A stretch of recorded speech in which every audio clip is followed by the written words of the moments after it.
Assalamualaikum.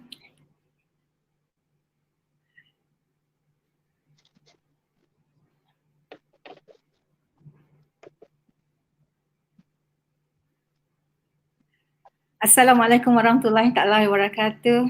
A very good morning, salam sejahtera, selamat pagi to all my fellow friends, my students and those online viewers.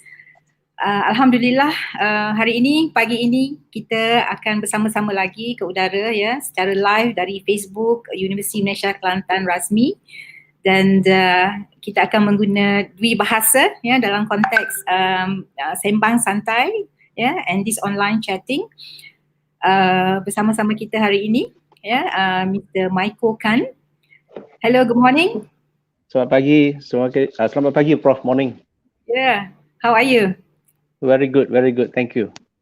Okay, we're gonna have a session about 1.5 hours, Mr. Okay. Myocho, right? So the first hour will be time devoted to you, right? To elaborate further on the issues that we wish to bring today. And then I think we can just begin our session. Yeah. So let us think about the thing that so much connect to you, right? We talk about the value of branding on integrity, standard, and professional that you always carry with you. So I think I would very much happy to bring you to University Malaysia Kelantan community and to all my friends out there, right? Because Mr. Myocho Khan is not only a professional person in his career, but he is also the World SME Best Brand Award recipient. Yeah. So today, this morning, not a lot about he's going to touch, but maybe a little bit more about his experience that he has been like spending almost all of his entire career advising, right, mentoring, coaching people on their business, and this is not alone in Malaysia. Right, we have opportunity to have people who had experience in Singapore and also what I've made understood soon to be in Australia and South Africa. And Mr. Myocho, perhaps a little bit about what do you think on this spider? Okay, thank you very much. Of course, salam mesra, salam sejahtera kepada semua. Good morning to everyone. First of all, as usual, thank you very much to University Malaysia Kelantan. And also to Yang Mulia Professor Dr. Suzana being the moderator untuk hari ini lah. So yes, my name is Myocho Khan. I am the founder of the Asian Alliance for Advancement Malaysia and also the Advanced Accreditation Authority of Singapore. So talking about SPIDER, the 3A Singapore is actually the scheme owner, the founder of SPIDER, that stands for singkatan SPIDER, that stands for Standard for Professionalism and Integrity, Development, Empowerment and Reach. Now, just to give you a clarification, bila kita buat perbandingan dia lebih jelas lah. So SPIDER is actually equivalent to ISO.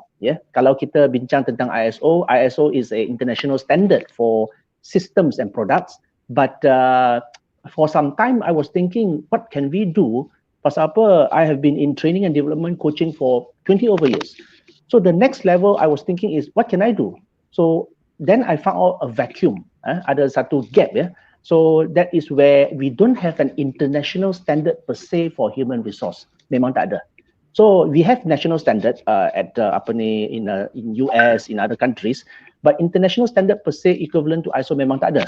Jadi from there, it becomes a motivation, and where SPIDER was created with the International Secretariat in Singapore. So jadi kita buat benda ni untuk tujuan nak meningkatkan standard profesionalisme. Pasal modal insan ni dia memang besar, tapi kita kena khususkan lah kepada integrity dan profesionalisme. Now the reason why professionalism is because to give you a very simple clarification. Bila kita ada masalah pipe bocor dekat rumah, who do you think of immediately? Are you going to call the plumber? You are not going to call the engineer, isn't it? You are going to call the plumber. And who is the plumber that is your most favorite? The one who is cheapest, fastest, most reliable, and can do a good job. So that is the ambit, the whole thing about professionalism. Jadi professionalism ini is not limited to qualification, but also as in a totality, how do we bring ourselves? Because we can claim our qualification, but we cannot claim that we are professional unless and until other people say you are so. So this is a little bit about Spider. Yeah. Okay. So, well, before we resume our agenda this morning, right, we're going to talk a lot about post-COVID-19 challenges and opportunities for the Malaysian startup and entrepreneurship. Now, I believe the audience out there would like to learn more about the World SME Best Brand because it connects so much close to our university. As Entrepreneur University, we are going to groom a lot about, startup, micro, SME, and then, this could be a good thing to learn, right? And I was made understood that this award was given away by the World Brands Foundation and is the only World Brand Foundation dedicated to developing brands in this myriad of business backdrops. So, I think all of this, let us take a look, yeah? Let us watch the glory moment when you have been getting the award. Thank you, Prof. Get the video on.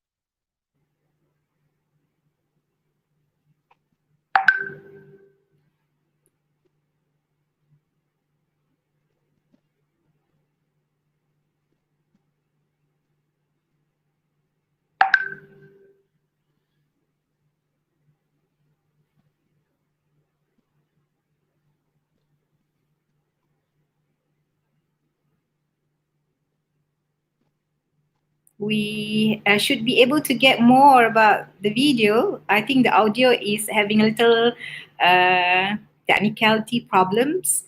Can we just take a few moments?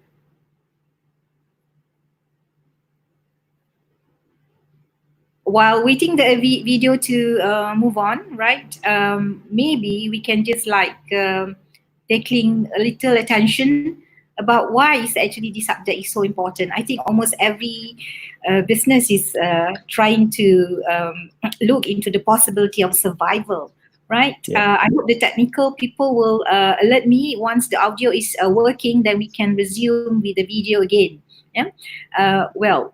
We learn a lot about the dilemma, right? How many of us actually realize that after May 2020, we are now in the middle of, in the middle of May. So after May 2020, which is just a couple of weeks from now, right? It is estimated about 40% of local startup will not survive if the COVID-19 crisis continues. So to me, everything is on uncertainty and how actually could we unlock this situation. Right? We have seen most government and central bank rapidly move to implement stimulus packages, like some liquidity measures to cushion the economic impact. So this is really alarming. And unfortunately, we have also confirmed that cause deep economic shock, right? So maybe we can look at the numbers of evidence, Michael, right? Yep. In the US, for example, you see they are projecting their gross domestic product declining by between 8 and 13% in the second quarter of 2020. And then by the end of April, it is also estimated about 20.5 million jobs have been lost in the United States, meaning to say since the start of this pandemic. So in Malaysia, I managed to get this data, right? While the government is trying to reveal the Prihatin and SME stimulus packages, right? The Malaysian Institute of Economic Research projected 2.4 million unemployed. Yep. So these updated release numbers showing 1.4 million, or an unemployment rate of 9.2%, based based on the country 15.8 million labor force. Yeah, so that is actually the worst case scenario, right? Despite the fact that our Department of Statistics still getting, all of this, like revealing a rate of employment still remain at 3.3%. Yeah. But before we unfold all of this, right? Let us see. I think the video is ready, Mr. Michael. We want to see your SME brand. Yeah. Thank you. I'm humble. Yep. Okay. We move on with the video.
In an ever-challenging and advancing world, professionalism is the key differentiator that defines the success of a person, a company, or even a government. Above all, integrity is the binder that builds trust, which in turn ensures consistency and continuity.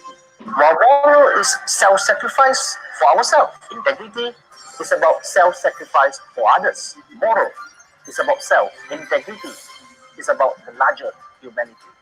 Qualification and professionalism are hugely different. Qualification is about what we claim we have. Professionalism is what others say that we have. Now, qualification defines the right things. Professionalism makes things right.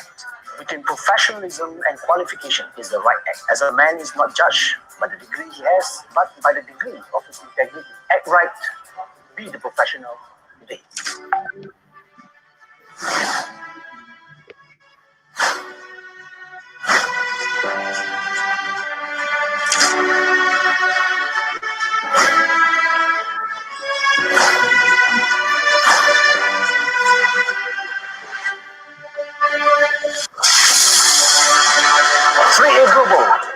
International group of companies with entities in Malaysia, Singapore, and soon to be in Australia and Africa. With our entity in Singapore, Advanced Accreditation Authority of Singapore, we are the scheme owner for SPIDER, the first of its kind in the world, which stands for Standard for Professionalism, Integrity, Development, Empowerment, and Reach. Equivalent to ISO Standard, 3A Global is set to drive professionalism beyond boundaries and for everyone to be a professional in the global stage. Ladies and gentlemen, I'm so glad to see all of you here tonight. I'm so happy that we can all come together to celebrate the SF Gala dinner tonight.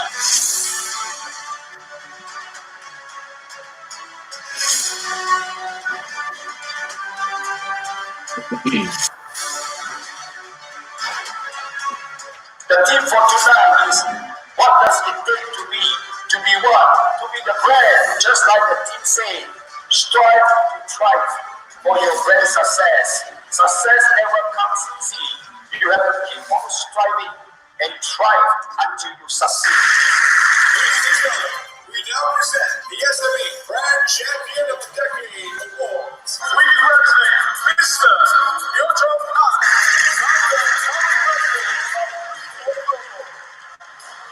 His relentless navigating integrity, standards, and professionalism in the social, economical, and technological sectors.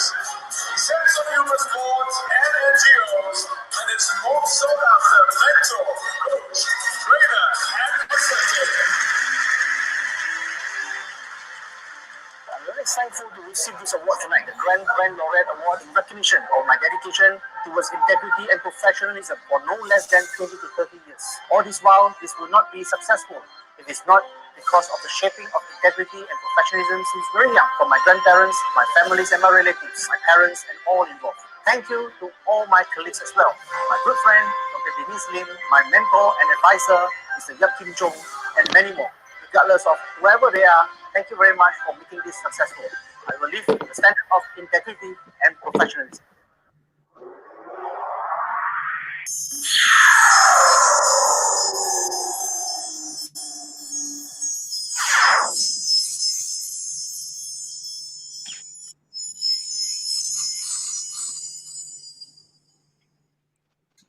Wow, congratulations.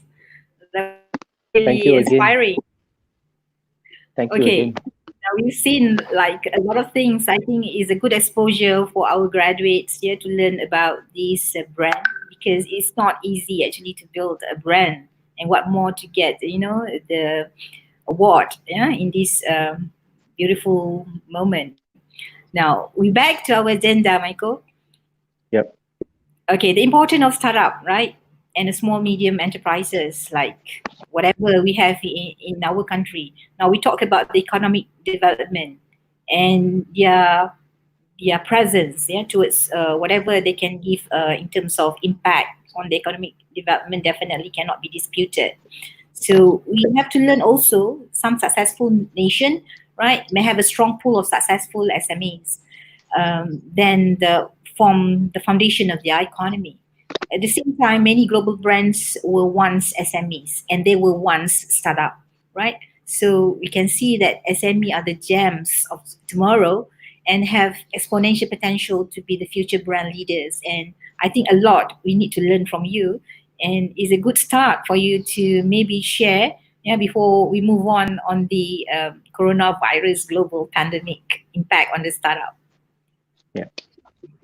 Okay. Thank you, Prof, for the humble, very amazing introduction. Yeah, you actually raised a few important points which I took note. Yeah, and things like survival, liquidity measures, deep economic shock, the data and statistics.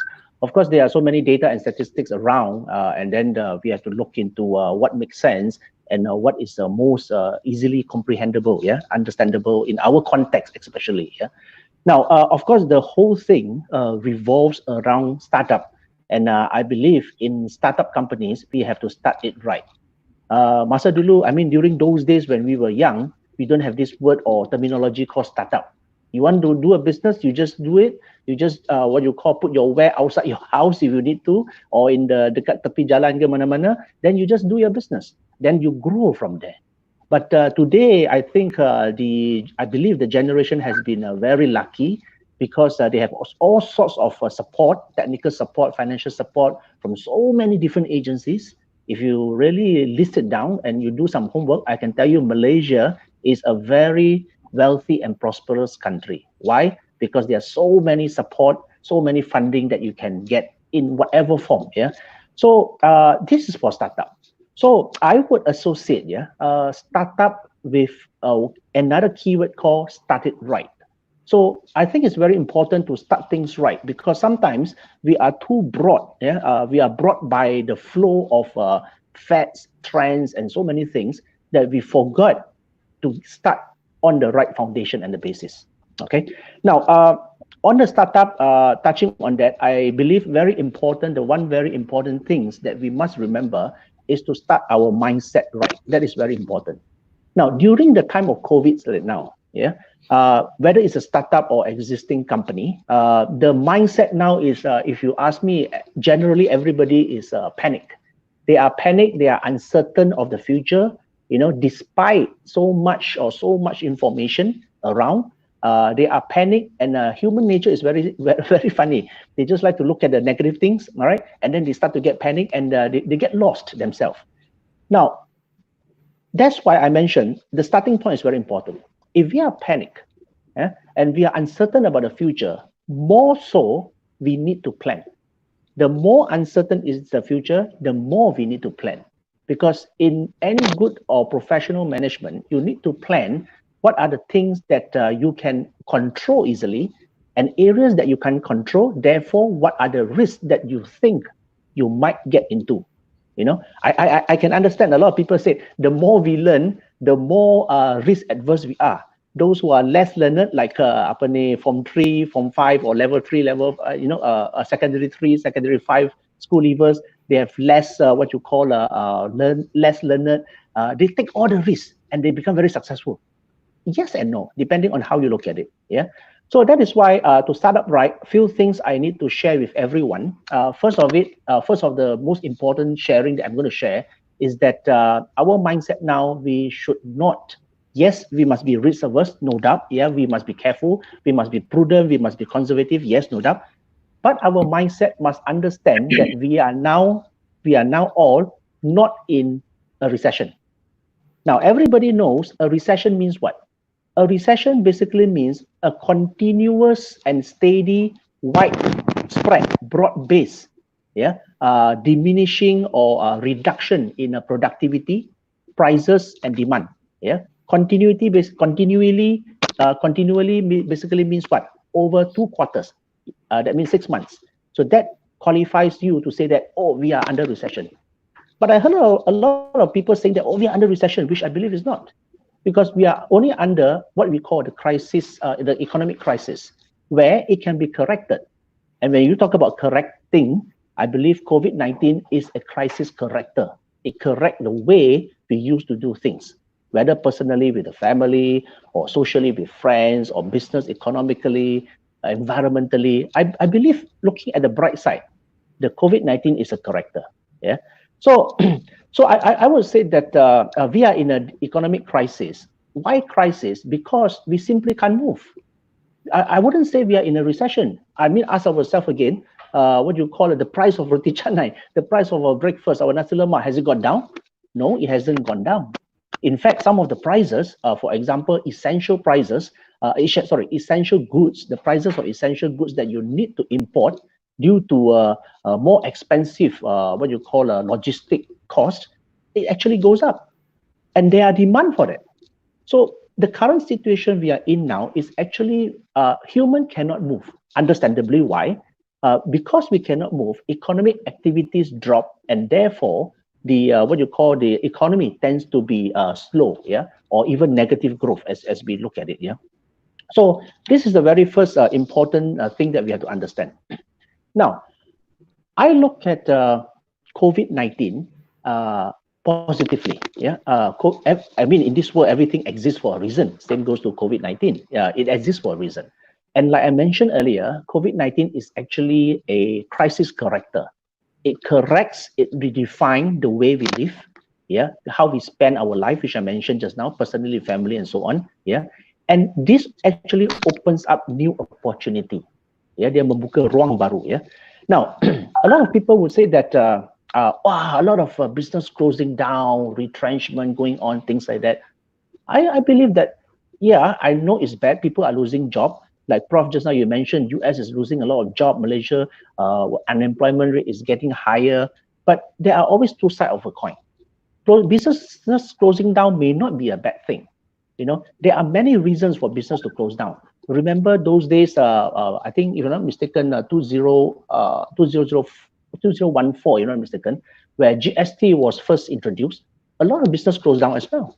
But it's not because of GST. GST play a indirect role. Same goes to COVID now. We cannot totally blame COVID-19 for businesses closing down. Why? Because there are many reasons. One reason is, for example, those operators, entrepreneurs, they are retiring. They don't want to take this risk, so might as well close shop and enjoy their retirement. One reason, for example. Or some businesses, or a lot of businesses may not practice professional management. In management, we know that we always have to have reserves for rainy days, things like that. So I was thinking, how come so many great brands, good brands, hotels, for example, I thought they are supposed to have good planning, good management, to have reserves to stand at least 3 to 4 months of rainy days. So that becomes a question. So that backs us to think from the very foundation, are we doing the right things? Are we able to hold during bad times or not? So that is why it's very important to do it first right, yeah, the right thing first. Now, I look at chaos this way.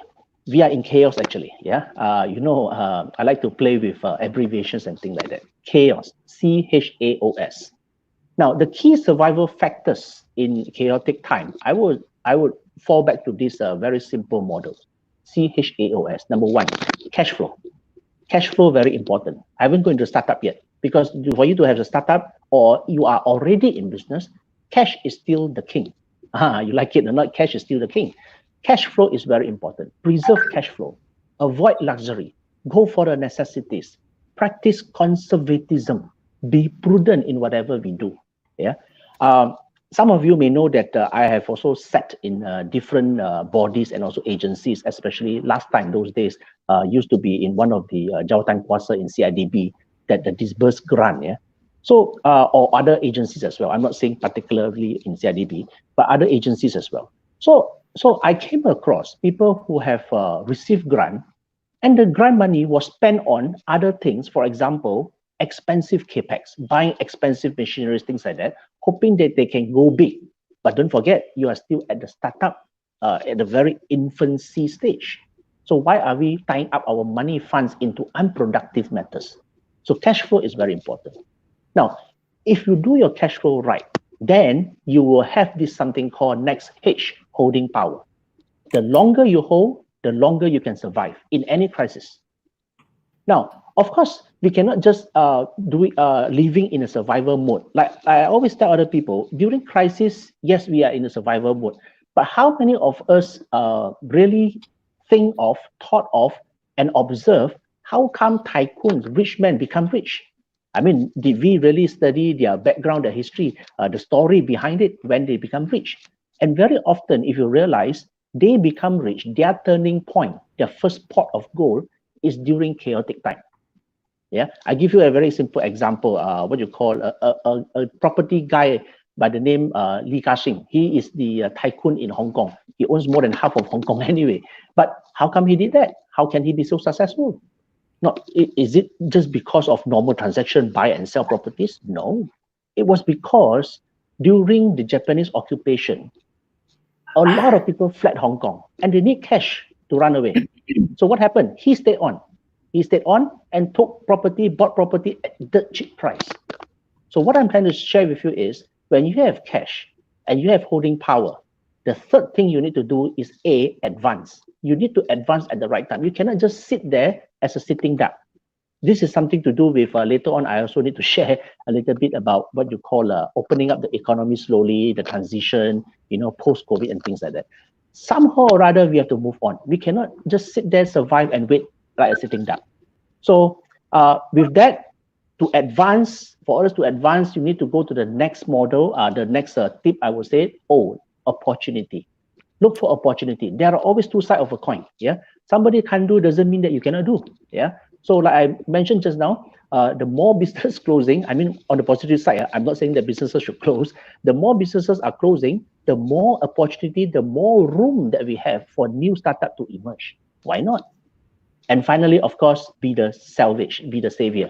Because if you are able to find opportunity in any gap, in any industry, in any segment, you become the savior of the economy. You can make it big. Yeah. So this is what I always look in terms of opportunities in adversities. Yeah.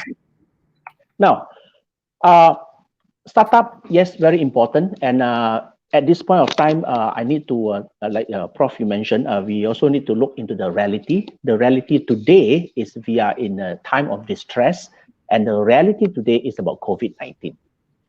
Now, a lot of people hear about statistics, listen about the news about COVID-19, but I can assure everybody one thing. I'm sure a lot of people entering the second month now, more and more people are more aware of what is COVID-19.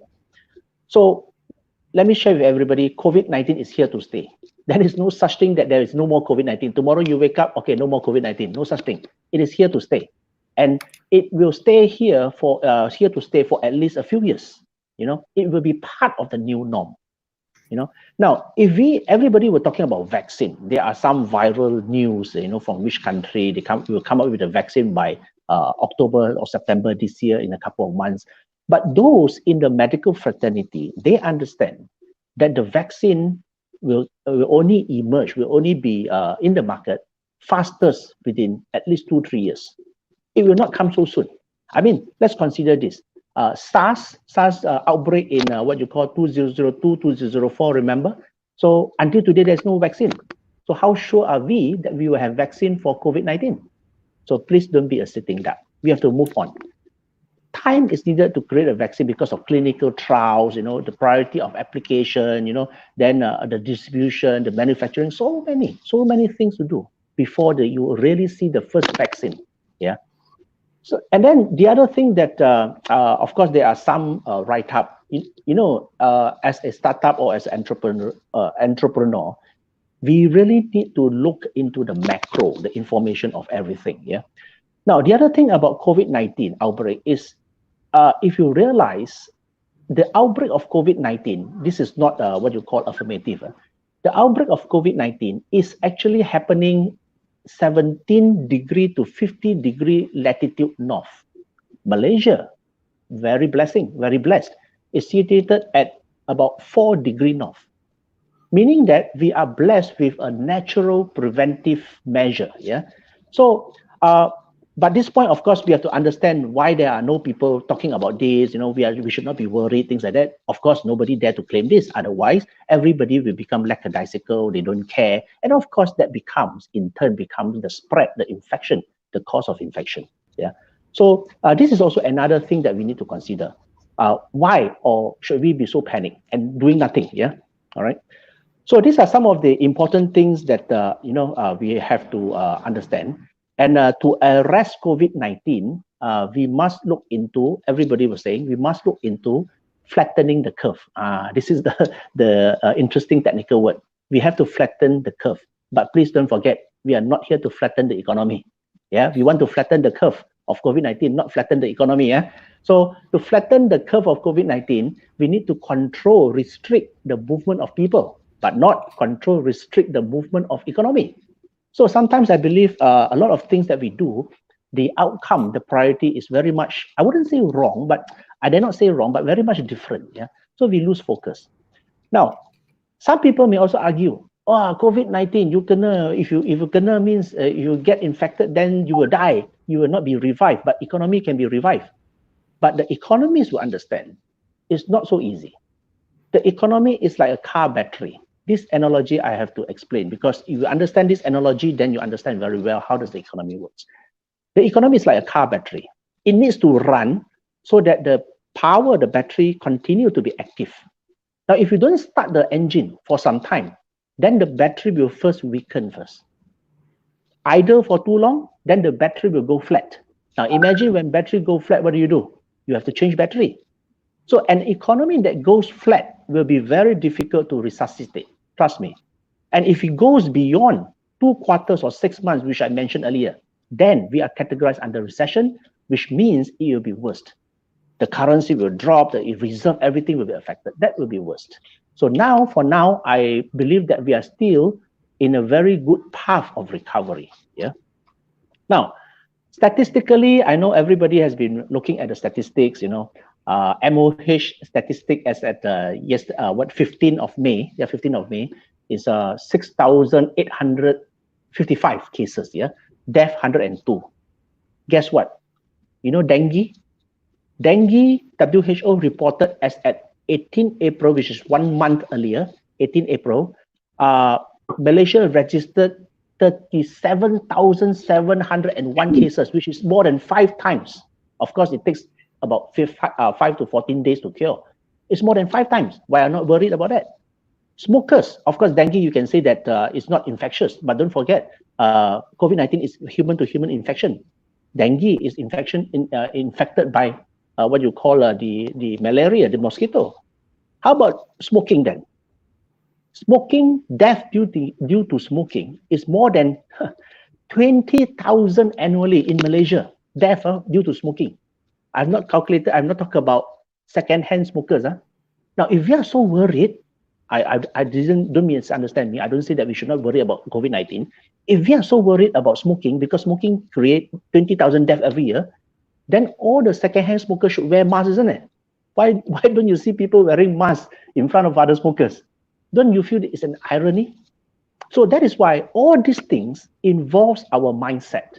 How firm is our mindset with all this data information? Now you are clear with all these things, yeah? Then we can move forward. Yeah, Prof talked about 40% of the local startup tax, will not survive, Yes, because you are a startup, so you may not survive. But then the question is survival a relevant thing? Because you have not even started up. All right. Now I will look at this COVID-19 crisis. That yes, it will continue after May. So there are a few things that we need to look into. Number one is the extent or the direct impact of the coronavirus, what you call a global pandemic on the startup and entrepreneurship. Two different things. Startup means you just want to start it up. Entrepreneurship means people who are already in business. Yeah. Now I look at it generally this way. Generally, there are two impacts. Yeah, two aspects. The impact will be in two aspects. First will be the spread. The other one will be the intensity. Now the impact in terms of spread, I would say, yes, fair enough. It is widespread due to panic and uncertainties, which I mentioned to you earlier, all those things. You cannot create awareness among 33 million population in Malaysia, all right? So the impact on spending, everybody start to save. So the impact on the spending trend will also be there. So people don't spend much because they have to save for the, because they're uncertain of the future, so they have to save more, yeah? The second part is the impact on, in terms of intensity. Now, this intensity actually depends on what you call the level of physical intervention, meaning that how much human movement. Now, preference for physical movements or physical intervention also depends on age, because due to the general correlation to device or technology mastery, the trust factor on the merchant and payment gateway method and so on. Because when you talk about tech startup, you talk about e-payment gateway and all those things. So it has got a lot to do with, there's a correlation between non-human intervention and human intervention. Malaysian, I still feel that generally, there are two issues with startup. One is mastery, the other one is migration. Malaysian, generally, I still feel that people still like to go and buy. Before they buy, they like to touch. They want to, like you go to the market, the wet market. You nampak buah, apa you buat? Wah, you go and pinch, you go and pluck, you go and do everything because you want to feel the goods, So, yeah. So you want to do that. But of course, I don't discount the fact that the e-commerce is getting more, which I'm going to share with you the statistic later. Of course, it's getting more. But the main important thing is that where should we target? Yeah. Now, so moving forward, I look at it. There are two groups that we are addressing. Yeah, the startups and the entrepreneurship. Again, it all depends on the type of business and how much is your offering. And let's go back to the basic. What is your USP? Your unique selling proposition. Everybody want to have a startup. Now, when you add the word technology startup, then it's a totally different ballgame. Technology startup is a totally different ballgame in which then you need to have different ways of consideration of different considerations. Yeah. Number one, technology solution. Now, although technology solutions can be off the shelf, for example, you download apps and stuff like that, but you always still need certain level of customization. Yeah, you can get the technology solution, you can sell a technology solution if you are a startup, but the user, whoever who buys from you, you still need certain level of customization. Now, and this takes time, yeah, for programmers to do their job. And programming, they are the front end and the back end, yeah. Now, the fastest is, I'm not sure, of course, there are different opinions. The fastest, I believe, is 2 weeks, all right, if there's not much of a customization, or sometimes it can stretch up to months. Now, this is a question now. What is the business going to do? Are they going to wait for your startup to come out, your technology to come out to sell their business and so on? Can businesses wait so long? So this is one consideration for tech startup you have to consider. How fast can you roll out your technological solution? Yeah. Now, the other part is the second point, the second consideration for technology startup is the what you call technology diffusion. A very big word lah, because kita we are now facing academics, and so we have to use certain words that academics will understand. But in layman's term, technology diffusion basically means market. All right, market. Is it limited? Is your startup products, your solution limited to a certain area of application, certain area of industry or consumer? Of course, the more broad-based it is, more widespread it is, the better, because your market segment is more. Technology startup is different from food. Yeah? It's unlike food or workshop or pharmacy or other essentials that everybody needs, because your solution is only needed by certain segment. Yeah. So take education sector, for example. Yeah, take the education sector, for example.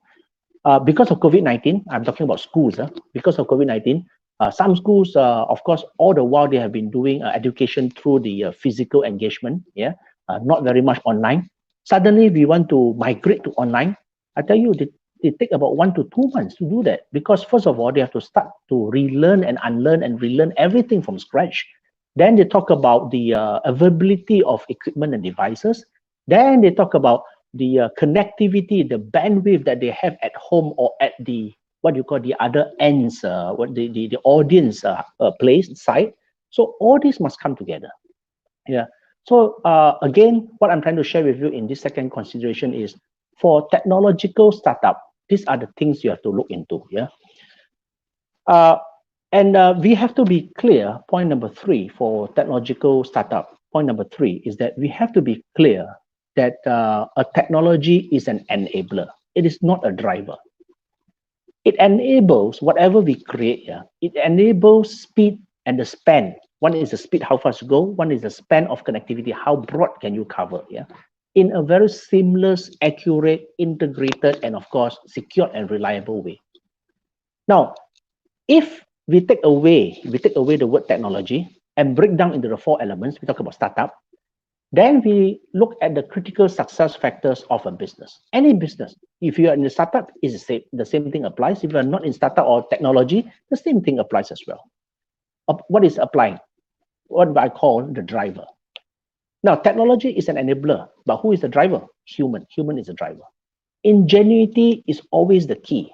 Always thinking, analyzing, always be alert with the opportunities, be hungry for knowledge, how we take all the knowledge, apply together, you know. Only then a startup or an entrepreneur can grab the opportunity. Only then you are ready. Before we are ready, we want to jump into something, I think we can fail very fast. Sometimes, I wouldn't say that I have this gift, but sometimes my wife also scold me. Why you go and curse other people when they just started the business? Because sometimes we know very well. You look at the business, a cafe, for example. I'm sure some of you may have come across in your neighborhood or in certain areas. You see a lot of cafes mushrooming. You look at it, you know very well they will not survive next 3 to 6 months. You know, because there are certain things inside there. It's not just not right. Yeah. So moving forward, the fourth consideration about technology startup is what we call the design of technology solution. User friendliness is very important. It is a key. Yeah. I don't like to use this word, but this is a very relevant word. What we say, make it idiot-proof. That means you don't have to spend a lot of time, headache, trouble to learn something new. Yeah. So therefore, in this case, to make it idiot-proof, there are 2 aspects we need to look into: the mastery and the migration. How fast can the user use the apps easily and create very huge impact? And of course, migration. You know, do they need to migrate the content, the data easily? You know, can they do that easily? So these are the 2 things that we have to look into. Yeah. Of course, the moral of the story, let me shorten it up a little bit. The moral of the story is that don't use technology to replace humanity, human. A lot of us, we are always confused between driver and enabler, yeah? But use it to complement and achieve perfection. In this case, I would say professionalism, yeah? Okay, so these are the, I know it's a little bit lengthy, these are the foundations of a startup, yeah? And then, of course, Prof mentioned, has the startup seen an increase or decrease in revenue over the last 3 months? Now, interestingly, I want to share with you certain things that I have here. Interestingly, some data from the Bank Negara and even from DOSM, Department of Statistic Malaysia, Q1 2020 actually registered a growth. Yeah, not very much, but still positive, 0.7%. Yeah. So that was an interesting growth. Now, just to give you some statistic, generally speaking, all types of businesses, of course, this year they already redefined the parameters, and also the new statistic has been out. Now, since February 2020, they are what you call there will be a decrease month on month since January, February onwards. Yeah, mainly due to two factors. Even before COVID, if you remember, even before we felt COVID in Malaysia here, but of course it started way back in December in China, due to two factors. Number one, the decrease month on month since January, February is because of two things. Number one is the economic crisis due to external factors like US-China trade war, domestic factors, and so on. Yeah, and of course later on, eventually COVID-19. Prof, you mentioned something just now about the unemployment rate in US. Yeah. So that is a very huge figure. It's a very scary figure. But I also see that a great window of opportunity for the Asian market to come up. If you look at the shift of economy, I always say this. In fact, I've already said this about 15, 16 years ago. The shift of economy, it happens every 50 plus minus 10, 20 years. Every 50 years from what you call Germany to Europe to US, and now slowly but surely already happening to Asia. Yeah. Now, if you look at the Asian market, Malaysia is a blessed country. We sit right in between. Yeah.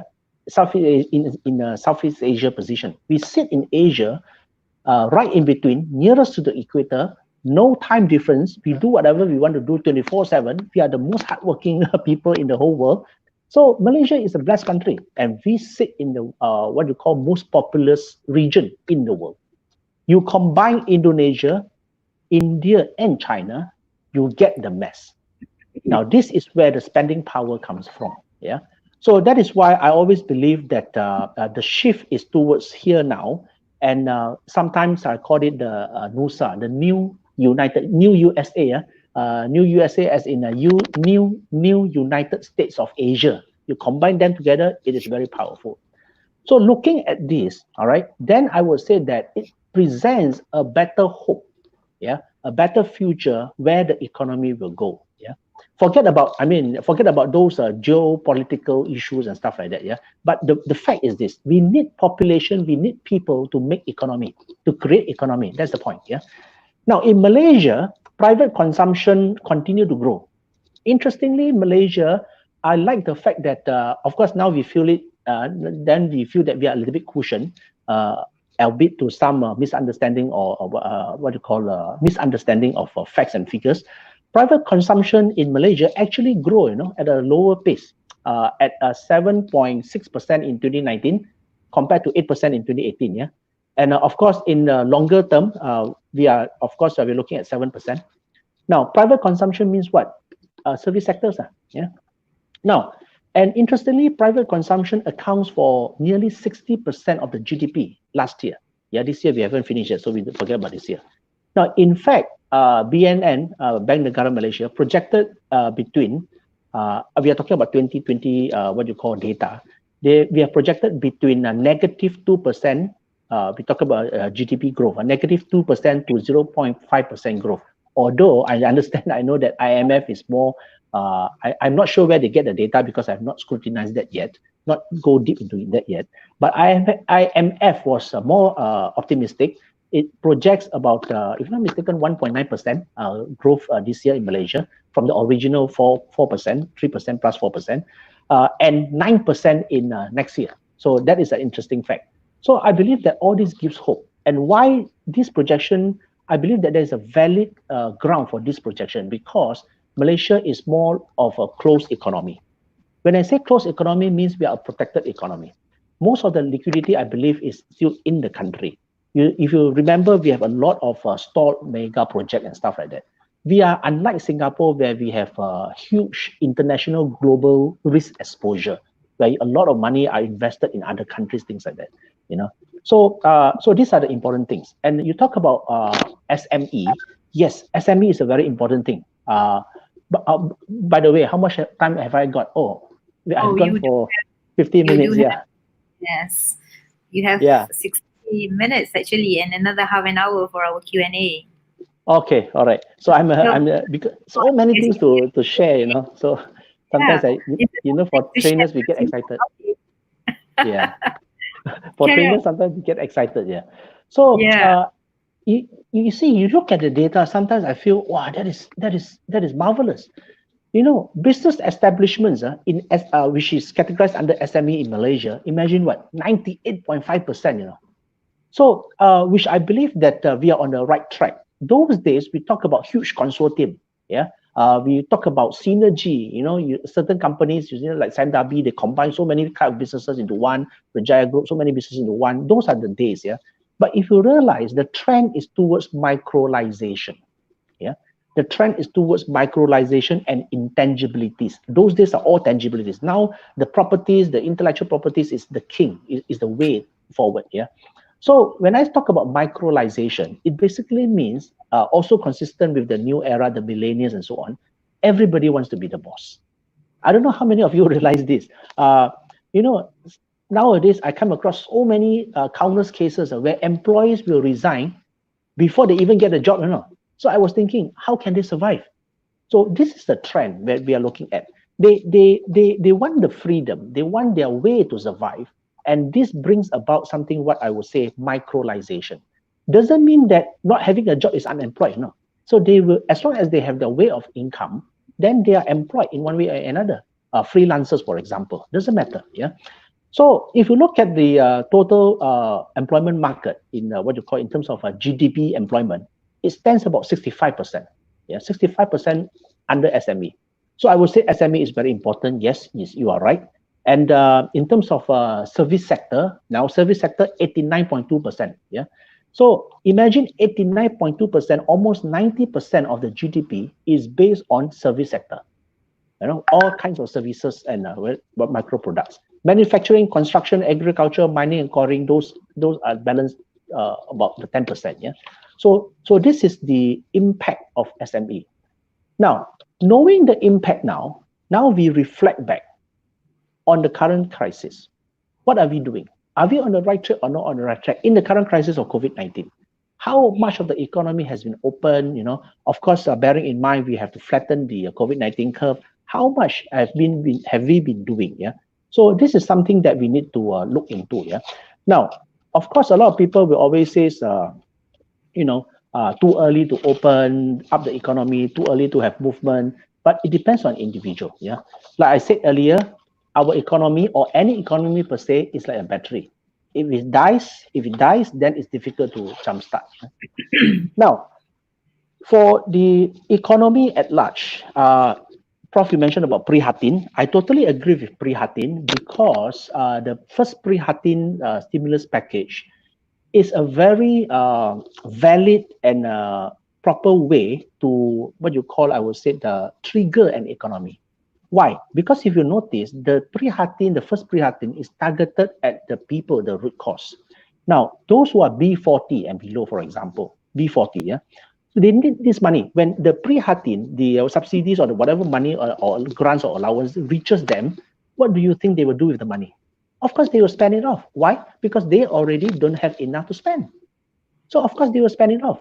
So, when you have 250 billions to be spent, that means that is to be spent where? Not overseas. They are not going to get a few hundreds of ringgit to buy a property. They can't do that. So, they are going to spend back into the domestic economy. So, that's how the liquidity in the economy hopefully will start to what you call resuscitate more economic activities. Yeah. So I totally agree with Prihatin stimulus package number 1 when it was first announced. Yeah. Now, however, like I always say, there's always two sides of a coin. You can't just spend, all right, but without generating. So who are the generators here? It is the economy, it is the SME. So on one side, you have the pool of consumer ready to spend the money. Yes, we believe theoretically that the money will create what you call economic activities. So it will get more business going up. But on the other side, business owners, especially the SMEs, they are struggling. I understand that there are a lot of opinions, yeah, from the Chamber of Commerce, from the NGOs, in terms of what are the stimulus package that we should have, things like that. But we have to remember one thing. there are two types of stimulus approach. For the grassroots, for the people, is always cash. For the businesses, you cannot give them cash. You give them cash, then of course the first thing for the business point of view is very simple. If I get the cash subsidy or whatever, first thing I will do is what? To preserve my ROI first, to make sure that my shareholders are happy. I may not. I'm just making a general statement. Yeah. So the first thing businesses will do is, I get the cash, I will make the ROI, maintain the ROI. I will just keep it. Do you think that they will have increment of salary and things like that? I doubt so. Maybe, but I doubt so. So that is why, to tackle the SME part, we have to have a different approach, which is what we always use, or the government always use, what we call the fiscal approach. But when we look, with due respect, when I look at the Prihatin 2, yeah, which is only 50 billion, if I'm not mistaken, the fiscal approach is very narrow. It's not so widespread. That is why I believe that, in fact, about more than a month ago, I kind of proposed something what we call the SPEC, Stimulus Package for Engines of Growth. Now, the engines of growth for any country to be healthy economically, and of course to be part of the global community, because it's all about economic power, there are 5 engines of growth that I'm looking at. Yeah, the financial sector, the agriculture and mining, whatever from the natural resources, I will call that, including the oil and gas upstream, yeah, not downstream, upstream, the construction sector, 4th, the manufacturing, and finally the retail and service sector. Out of the 5, retail and service sector in Malaysia is the strongest. Yeah. Now, of the 5 sectors, the engines of growth, construction and manufacturing is the worst hit. The worst hit because unfortunately, I would say that Malaysia are still labor intensive. We rely on labor. If we can't rely on local labor, we get foreign labor. So we are still generally labor intensive. That is why manufacturing is worst hit. Imagine if manufacturing today, they have greater automation, then they can continue to go on. But because of the limitation, the restriction, the control of people's movement, so that is why manufacturing needs to shut down. Of course, that was at the initial stage, which is now slowly opening up now. Yeah, the financial sector should be least affected, although the sector is slated to lose billions due to the 6 months moratorium. Now imagine this, the 6-month moratorium for hire purchase, which is very good for the people, but for the financial sector means the hire purchase, the cash that they cannot collect during the 6 months, therefore they have less cash to lend it out. So that it is a cycle. Yeah. So of course, the financial sector, based on the initial projection, there will be billions lost. Yeah, due to this 6 months moratorium. But I believe financial sector in Malaysia is still very robust. Yeah, it is still very strong. Yeah. Now, then comes the last sector, services. For startup and entrepreneurs, these are usually equated to retail services. You know, a little bit about agriculture, where we need to you need to get your food. You know, your food, what you call supply chain and so on. Yeah, this is what I believe is directly hit. So for new startup at this point of crisis, don't be, my personal opinion, don't be too ambitious and want to do something big, because that will take a longer gestation time. Remember, it's about survival now. Look at something that the people needs. I always say in my marketing programs or whatever, don't sell what you have, sell what the market wants. So if you can identify what the market wants, that is very important. Now, the service sector, I would say directly hit, because lifestyle products and services such as what you call a higher lifestyle, you know, cafe, high-end cafe and restaurant, direct sales products, you know, fashion and other not so essential items, this will be greatly hit. And my personal opinion is that Malaysian, especially in urban areas, our lifestyle is getting higher and higher, better and better. Those days, we want to have a cup of coffee from a kedai kopi, kopitiam dan sebagainya, 1 or 2 ringgit, 120, 80 cents, those days.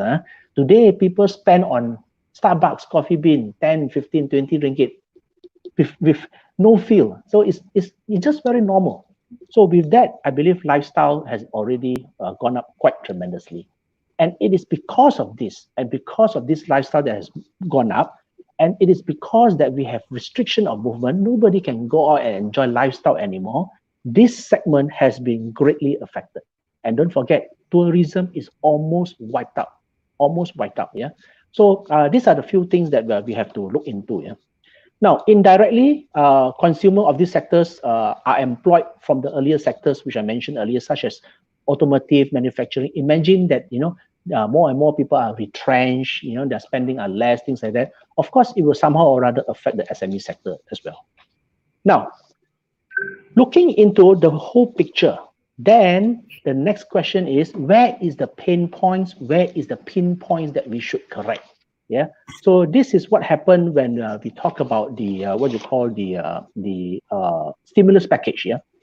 Now the second stimulus package, I would, if I have opinion in that, I would say that to help the SME or the businesses, whether it's startup or entrepreneurs, entrepreneurships, there are two aspects we have to look into. One is to contain the cost of doing business, because it will pass down, and if your cost of doing business is expensive, you won't sustain, you will die faster.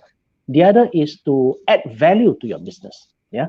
Now, to do these two things, to achieve these two intent, I believe it's quite simple, in a sense that you just take the profit and loss account and you break it down.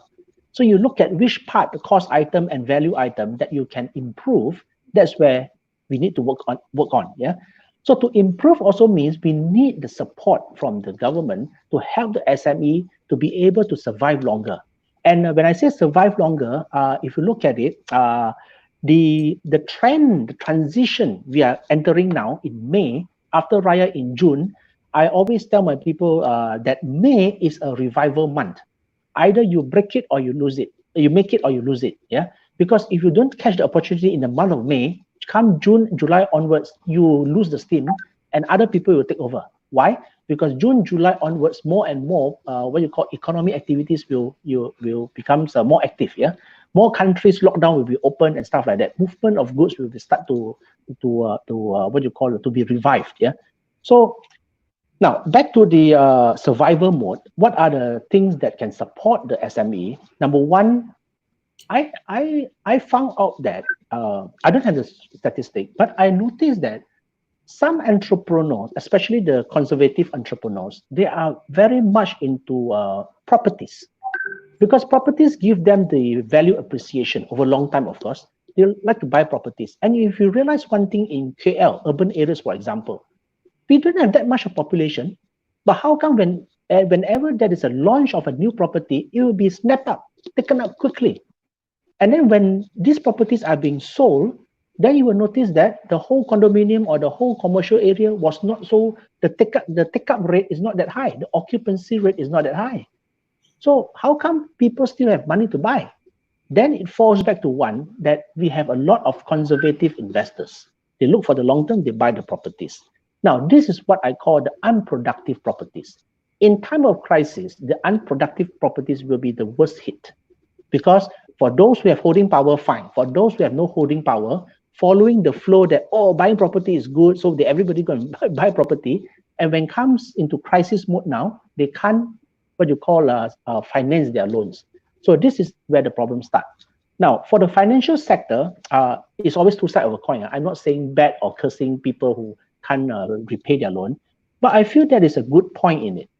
Those who can't repay their loan, they will surrender back to the bank at the loan value, at the principal value. But don't forget, the properties has now gone up in value. So yes, NPL may increase, but the value of the property that they have taken may increase. So this in turn, I would say, give a plus point to the financial sector. Yeah. Now, other things that business, for example, business that are operating under or having concrete business plans. For example, they have contracts in hand, things like that, but they just can't do it now because they are lack of cash. They already signed contracts, they already have demands for it, but they can't move forward because of some issues like over-gearing and things like that, whatever reasons. So some of the support I can think of is or suggest is to provide bridging loans with ease terms and conditions. Yeah. So I think a lot of banks have been doing on that, but banks has been particularly careful in times of crisis like now. Yeah. So bridging loan for certain sectors of the economy like tourism, all those things, service sector, which are very important, but also worst hit, they are very particularly careful about all these loans. Yeah. But if you look at it, it's like a chicken and egg story. So where do we start? Yeah. Now, the other point about the thing is that to provide a special interest rate for these engines of growth, yeah, things that remember the 5 engines of growth, the 5 sectors that we need to revive, yeah. If possible, the government loan rate or lower, yeah. Facilitate purchase or some sort of joint ventures with those with too much property space to spare. So we can facilitate the joint venture so that we can synergize, like REIT, R-E-I-T, yeah. So we can synergize the property, yeah, and make it more productive. Solution number 5 is like convert unutilized agriculture land into commercial title. We notice, for example, in Selangor, or some states, a lot of agricultural land, while the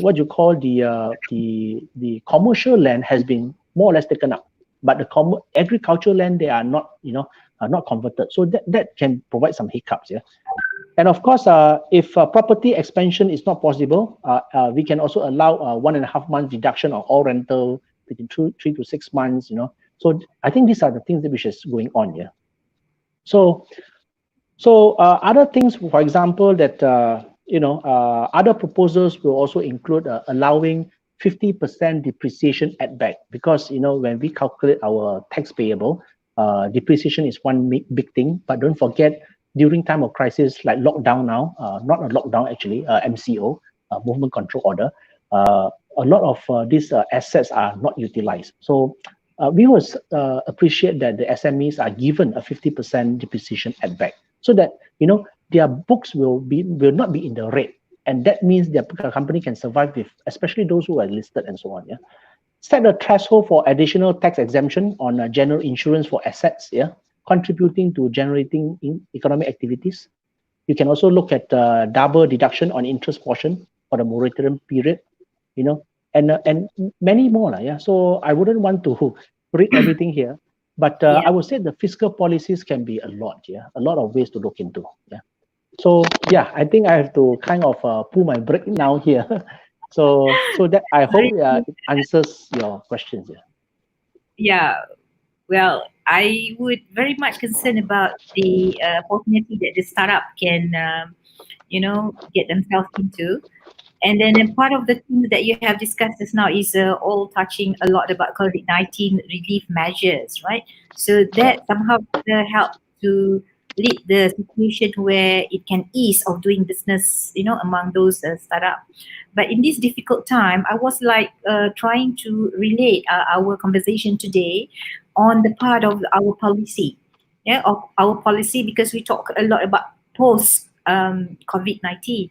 So if we are to get our partners, all the players in the helping of the startup, like we have agency, Malaysian Debt Ventures, right, MDV, we have Cradle Fund, we have MavCap, right, our Malaysian Venture Capital Management, Berhad.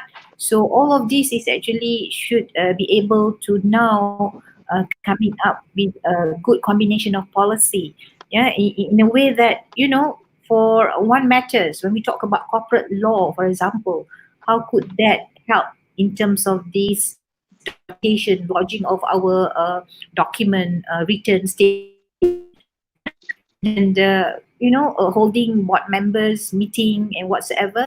How could that be changed? And the what else? We talk a lot about banking relief. Part of this intervention and also the moratorium aspect has also been taken into consideration. Now, while we are addressing all of this agenda, Michael, I think our friends out there is actually having quite a number of questions. Can we attend to that? Yes, sure. Thank you. Okay. So I think we have Dr. Rahmat Shazi with us, right? I think he is concerned about opportunities that startup can grow. One, in terms of the healthcare industry. The question is actually what are the best way to ensure safety standards are adhered to? I think even our university had coming up with a lot of good inventions, right? We also offer to the frontliner all of these, particularly on the safety equipment, right? So that is on the healthcare. Now, the recent issues on there was Selayang, a wholesale market, the Pasar Borong Selayang, right? Yes. So I think it's getting like concern in almost area of business, and then because of the wholesale market dependence is actually on foreign workers, right? So it appeared to give a lot of issues and dilemma among those who have been involved, and then one of these I think foreign workers, I think after looking into the scenario, right, some of the interesting agenda is actually opportunities that I believe Malaysian young people could start crafting right now. Yeah, who's going to help in terms of carrying all the crates of the veggies? We talk about the vegetables, the what do you call other fresh food, fresh produce, right? From the lorry to the stall. So actually, if we are to make sure that all these foreign workers not, or we restrict their entrance into the wholesale market, another opportunity can be geared with all this. Yeah. So maybe the question now, share with us about the possibility of opportunity in healthcare and the one that we are rightly facing, the Selayang wholesale market. Okay, thanks, Prof, and thanks, Dr. Rahmat Shazi. I know Dr. Rahmat actually. Now, there are two questions here. Number one is about the healthcare. Now, in my opinion, I believe that the healthcare standard in Malaysia has been if it's not perfect, it will be very good. Yeah. Talk about the public healthcare. Now, COVID-19, the handling of COVID-19, if you notice, when it first started, everybody was sharing, donating, things like that, opening up, turning what you call exhibition centers, halls, community halls into quarantine areas, things like that. So much space has been created, in hotels and stuff like that. But have we ever heard that all these spaces has been taken up, have been filled? No. So what I'm trying to say is healthcare standard in Malaysia, public healthcare is quite there. The next question about healthcare is healthcare in the private sector. So I look at it as the people are more savvy, more willing to spend on luxury. Healthcare doesn't mean that for medicines, but also on the supplement side, in terms of prevention, the PPE and stuff like that. Yeah. So that is the healthcare that we are looking at. But then one thing about enhancing the awareness of the importance of healthcare in the private sector and in the society, that needs a very strong social system. I was talking about the social system since MCO. Yeah. Now, for example, we cannot rely solely on PCID, which is the Prevention and Control of Infectious Disease Act. Yeah, that we use punitive action for whoever who violates the law. We have to make healthcare and prevention of diseases as a corporate social responsibility, as a corporate responsibility, individuals' responsibility, if they want to continue business, if they want to continue to be an active part of the economic activity, of the economy. Yeah. Now, how can this happen? So that is why one of the suggestions that I have proposed earlier is also that how can we get the companies to abide to the rules, which they are doing now, the SOP, abide to the rules. How can we get the chambers of commerce? How can we get the community leaders? How can we get the RA, residential, associations, even the condominium JMB board, joint management board? How can we get all these clusters to practice good healthcare at the society level?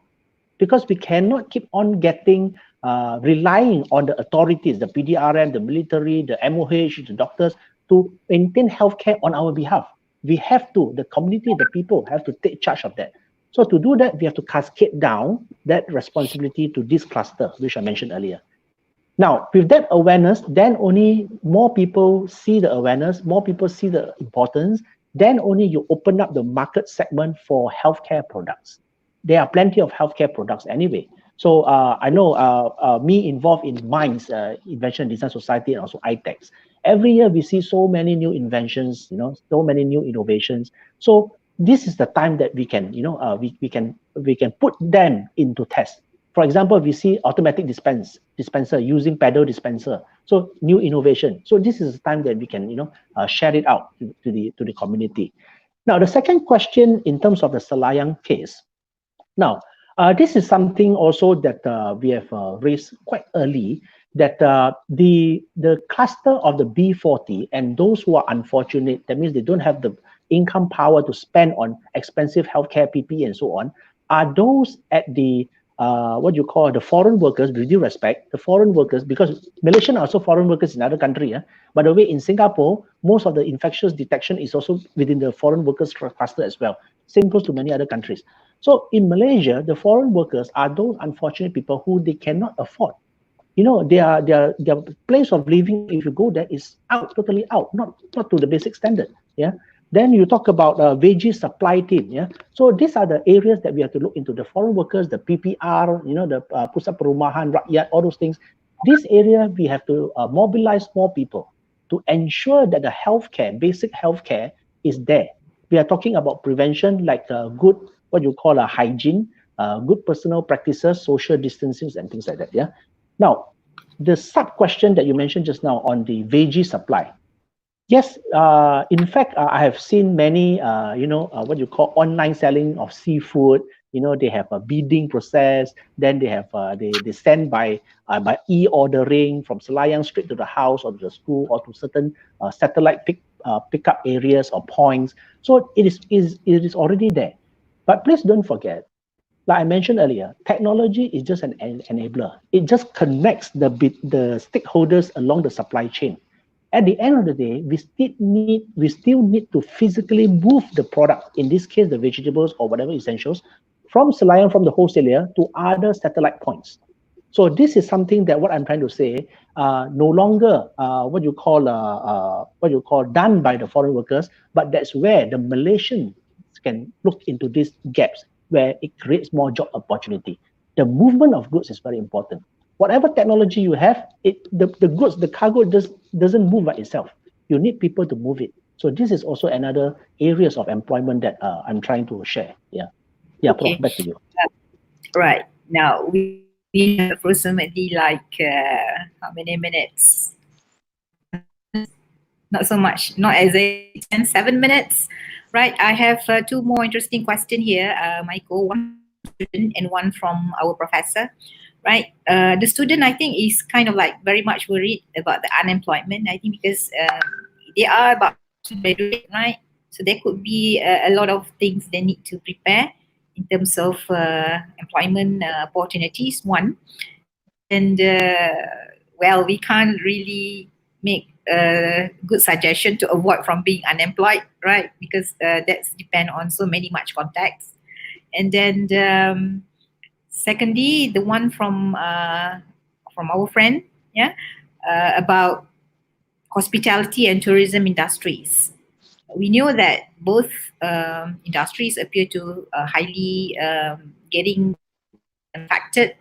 So from that current scenario, right, there appear to be like number of employees will be retrenched. Yeah, how could actually we're going to turn this, the opportunity for the tourism and the hospitality industry to be survived after the COVID-19 pandemic? So 2 questions for you. And limit yourself like 2 minutes. Yes. Thanks, Prof. Yeah, thanks. Thanks, Prof, for the questions. Unemployment is a concern to everybody because it affects what you call our income, and also we need to put food on the table. We have bills to food, and all those stuff. Yeah. But I would always say that don't restrict ourselves in terms of employment to a salaried position. It can be doing business, it can be doing freelancing, it can be a contract for service. So there are many ways to get income. Putting employment into a very relevant and redefined way of looking at employment. Yeah. So I would say that back to the very foundation which I mentioned earlier. What are the critical success factors? If we still remember the chaos, during chaos time, what are the things that we can move up and get ourselves doing something? Yeah. So the opportunity is still a lot there, I would say. Yeah. Now, on the second question, of course, the first question is a very subjective answer. On the second question, on hospitality and tourism industry. Now, this is something that I did not have the time opportunity to go in depth, but I have a very good touch and a good ground, good basis on hospitality and industry because of what, of Port Dickson, yeah, Port Dickson is a very good industry, hospitality and tourism area, yeah. So I look at hospitality and tourism industry in Malaysia as being scattered and not integrated. Now, if you go to any countries, you go to China, you go to Australia, you go to Thailand, there must be a core, there must be a primary attraction. There must be an integrated, what you call holiday plan. When the tourists comes into Malaysia, they are taken along the route of different states, all right? Just like in China, one province is very big. They are on board of the bus, traveling almost every day to different sites. So in Malaysia, do we have that or not? So my humble opinion is that I believe that we are seriously lack of an integrated tourism package. Penang is doing their own tourism themselves, KL doing themselves, Selangor doing themselves, Port Dickson doing themselves, Johor doing themselves. Johor being the state with the most, theme parks, the most theme parks in Malaysia. So everybody is doing themselves. So is there an integrated? So I believe that we need that integration first. Then only we talk about how to bring the entrepreneurs together, whereby you have segmentations. Okay, Muar is favored for this. You go to Seremban is favored of this. People want to go there because of that. In China, for example, you take 3-4 hours of bus ride just to go to a secluded place, just to look at one vase, one porcelain, and from that one vase porcelain that they dig, from the past, then they build a complex around it. Then the economy mushroom. So I'm looking at that point from that context. How much did Malaysia do that? I think I'm from Penang. I give you an example. The site for P. Ramlee, yeah, just a signboard, and sometimes you can't even find a signboard. So how much do we market this touristic spots? That is very important. We need an integrated tourism package for Malaysia. That's what I'm thinking about. Okay. Now, well, you know that every now and then transaction goes on online, right? I think a lot of opportunity that startup out there can start consider, and one of these angle of interest on my side, right? We have opportunity to deal with Food Panda, right? So I think another perspective about the safety, the safety issues. The policy has need to make sure that appropriate safety measures is actually should be made clear, right? So it should be under the company's policy that they have to make sure they meet the needs of the customers, the hygiene is there, and then maybe on the part of this service provider, what are the necessity that one can start doing and looking into this food lovers, that everything all is in order. So opportunity that maybe we can start thinking here is actually the process of delivery. Now, the enabler, the tool, the technology that we use to get all these possible to the right whoever making the order, but the process in between during this COVID-19. So that is actually one of the another interesting business that maybe startup can start thing. Yeah. Well, we have approximately like now 23 minutes. We have like 7 more minutes, Michael. Yeah. Maybe we can use a quick one. Let me just browse through. What else are they coming up? Well,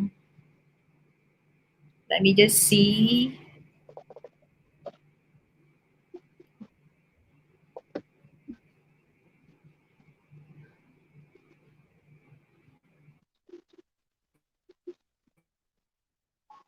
Yeah, while you are browsing, Prof, Yes. one thing if I may share is that the relevance and the appropriateness of PPE use, for example, the face mask. Now, for you mentioned about Food Panda and those engaged in the delivery supply chain, sometimes we call it the milk run on the last mile. These people, for example, yes, they need to ensure their hygiene, their safety, all the safety measures, things like that. Now, who is the best person to ensure this is complied? I would say not just the company, but a third party, neutral party to ensure it's complied. I give you an example. No brands mentioned. When you are at the traffic light, how many of these riders actually beat the red light? And so we can always see that. But who is going to ensure that happen? I ensure that they do not violate. So I will always say it is a third party. Yeah. Well, Sorry, Prof. they appear to be very much concerned about the protection, and then there are safety items that they always have to deliver. So all these need to be like accurate and complete, right? So I have this question. I think what your response about the action of government to continue the movement control order? What will happen to our economy and micro business after the COVID-19 phenomenon? Okay, there are two parts here. One is immediate, the other one is longer term, more longer as in medium term. The first part is that what you call what we are looking at now is already we are already in the transition of slowly opening up the economy. Now, one thing about opening up the economy is that we cannot segmentize and open one economy or one sector at one time because all the sectors of the economy are intertwined. I give you an example. We want to open up essential, the factories for essential goods like agriculture, food and beverage, and so on. But they don't open up, for example, they don't open up the factories that makes pellet. Then the pellets needs to be heat treated, needs to be fumigated. Then the fumigation part was not opened up because they're not essential. So that is why what I'm trying to say is that all the economic sectors are intertwined. You need to open up all the economy, but with one caution, ensure that the traffic of human, which is the carrier of this COVID-19 virus, are controlled. So at least you have the economy moving in tandem together. Yeah. Now, in transition of this has already been happening. So the control of human traffic is very important at all sectors. Now, at the medium term, COVID-19 is part of life. So we always talk about what you call kebiasaan baru, the new norm. So what is the new norm? The new norm is always like personal hygiene, distancing, don't get too close, So this will be the new norm. So moving forward, the economy has to be open in transitions, step by step, and we cannot shut it off for too long because, like I mentioned earlier, we'll all be in a sitting duck. So with the facts that I mentioned and shared to everyone, so we can actually contain COVID-19, flatten the curve, but not flatten the economy. So the new norm that we have to practice, again, like I mentioned earlier, should not be only rely on the government, but also all the companies must take their responsibility. Yeah. For example, I understand that one of the SOP is that the companies will need to bear the cost of what you call disinfectant, or medical costs if any of the staff found infected. Yes, good and bad. The good thing is that the company is more stringent now, in ensuring. But the bad thing is, how can a company control and dictate the private life of the staff?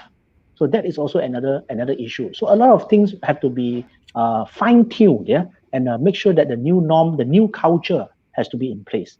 And I foresee the new culture will be as good as our Look East policy, looking at the Japanese, the social system, the culture, the way we live. So that is the new ways that we are looking at. All right. Now, interestingly, we have like 2 more minutes. Maybe 1 minute for you and 1 minute for me. A quick wrap up. Yeah. My conclusion is simple. With or without COVID-19 is already part of life. As long as we revert back to the fundamentals, doing things right at the first time, maintain the highest level of professionalism in whatever we do, then whatever risk, whatever crisis that befall upon us, we will be able to at least sustain it over a longer period of time compared to those who did not practice good management. Yeah. So when you talk about startup and also entrepreneurs, again, the foundations matters, not just the technology. Yeah, that's all about the conclusion from my side. Okay, thank you very much, Mr. Michael Khan. This is really a lovely moment that we have. We can share you as the expert from the industries, right? With all these professional in the taking opportunity to look at the various possible future, in particular the post COVID-19. I think we have discussed a lot today about certain area of business that have been in fact impacted. We talked about scalability, we talked about unemployment, we talked about achieving our business model. Even startup has to start thinking about how they do business possible, right? And how actually certain industries have been impacted, and in terms of business development. And we must remember that along the line, the grassroots and the business has a lot of things to suffer at this juncture, but a lot of opportunity also can be gained, right? Yes. So with that moment of time that we have together today, thank you very much, and we hope to see you physical in University Malaysia Kelantan. And to all our friends, students out there, thank you very much for watching us. Thank you, and Assalamualaikum warahmatullahi wabarakatuh. Thank you very much. Take care.